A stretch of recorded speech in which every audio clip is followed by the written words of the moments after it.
Hello everyone, this is Jonathan Little for PokerNews.com. I'm here today with another hand from the $5,000 buy-in six-handed World Series of Poker event. As you can tell, we are getting a little bit deep in this tournament. I believe we started with 25,000 chips, so we have 5 starting stacks. Here we are playing 1,000, 2,000, and a tight aggressive player raises to 4,200 from the hijack seat. With Queen 9 of Hearts in the big blind, I'm just going to defend every time. This is a great hand. And when facing a min raise, you need to be defending a lot of hands, and you typically want to make sure you're calling and not 3-betting with the hands that are going to flop the best. And the suited connected type hands are by far the best hands to see a flop with. So we do. Flop comes Jack 9-6, 2 spades, giving me middle pair. Seems like a great spot to check. Our opponent bets, and we're just going to call. There is not much of a point in check raising this hand. I'm trying to think if we are ever check raising middle pairs in this spot, and there's sort of a movement going through poker now where people are starting to raise for protection a little bit more often, especially when their opponents bet tiny, and my opponent bet 4,000 into the 12,000 pot, right? So my opponent did bet quite small, and the logic is you can check raise here, and if you get called, you're likely not crushing your opponent, but you're still probably ahead on these very draw-heavy boards because your opponent could have a lot of draws. And you can then check the turn. You can also check raise your nut hands and your draws and continue betting with those on the turn. So it merges your range a bit to where you have medium strength hands as well as very good made hands and very good draws, which is nice. The problem is that it takes away a very decent chunk of your check calling range. And as long as you balance it and mix it up, I don't really hate the check raise. But I think in this spot, I would rather check raise with the top pairs, like ace-jack, because those hands, whatever made hands your opponents have, are still drawing somewhat live, right? And you don't mind getting value from them and protecting against them. And also you don't mind protecting against the draws. And if your opponent wants to play for all the money with ace-jack, or when you have ace-jack, it's not really the end of the world. You're just going to play for all the money. Whereas with the Queen 9, if you check raise and your opponent decides to re-raise, well, now you have to fold, right? And you're not trying to fold. So I check call. Turns a 2, which is great for me. I'm just going to continue checking. If the opponent bets, I'll just call, but he checks behind, so now I'm very confident in my hand. I like my hand a lot. And the river is a 9. And I decide to check. And this is where I definitely think I could have played differently. I could have bet, right? Whenever you river trips, this is a fantastic spot to bet normally. The only times I would not check in this spot are when I have some sort of a read that my opponent likes the river a decent amount, or if I just really think the guy has absolutely nothing and is never going to pay me if I bet. Now, if my opponent had a jack, he would certainly bet the turn. A jack or better, right? He's going to be betting the turn for value. If he has a 9 on the turn, he's probably going to check, but in which case I'm going to check the river and he's going to bet anyway. If he has a 6, well, he'd probably check the turn, but then he may not even call the river, given this is a pretty scary river. If he had pocket 10s, he would check the turn, but you know, I guess we miss out on a little bit of value against that exact hand, 10s and 8s and 7s. If he had ace-king, he's not going to call. If he had king-queen, he's not going to call.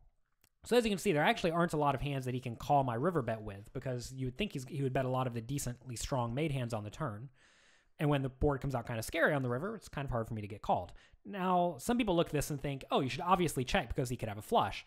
But I do think a lot of people would just value bet a flush draw. Well, not value bet. They would bet a flush draw on the turn. They'd semi-bluff with it. Otherwise, their turn betting range is just all strong hands, right? You want to make sure you have some draws in your range so your opponents can't easily fold to your turn bets.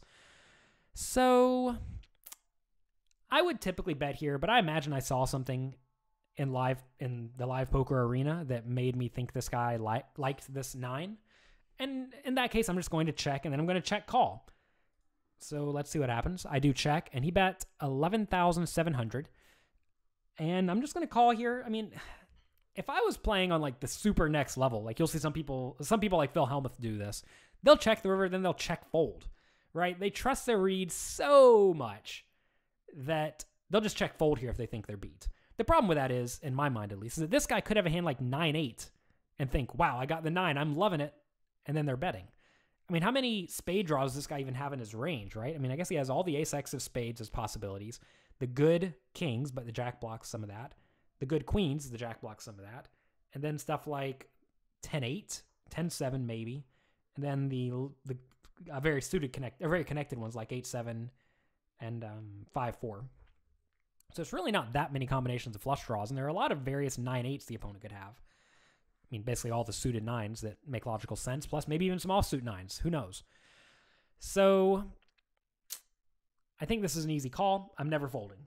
But I have seen people like Helmuth check this spot, planning to check call. They see something, and then they decide to check fold. And that's something I have yet to figure out how to do in poker, and I don't know many people who do that. So I'm going to check call here. If I bet this river and get raised, I think I'd have to fold. I would fold, and that would be pretty brutal. Anyway, this time the guy has a flush. And this may look like some sort of a big success.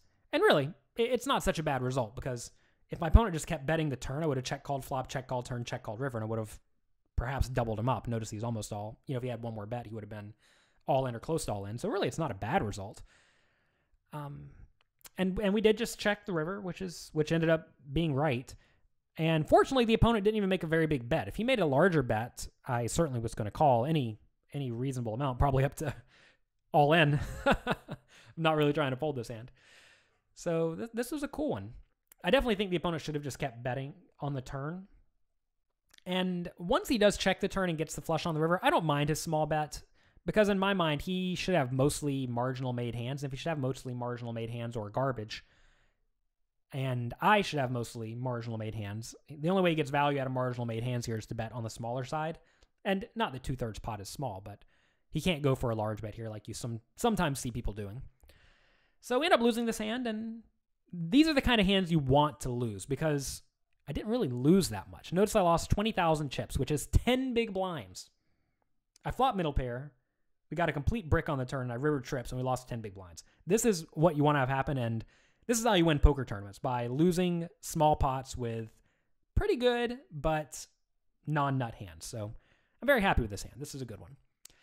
Thank you all very much for watching. If you enjoyed this hand, please let me know on Twitter at Jonathan Little. Also, check out my poker training site, pokercoaching.com. There you can play a lot of interactive hand quizzes. You can sign up for 1 week completely for free and play all the quizzes, attend the homework webinars, and study poker with me and my students. So check that out at pokercoaching.com. This has been Jonathan Little. Be sure to check back here on Poker News next week for another fun poker hand. Thanks for watching.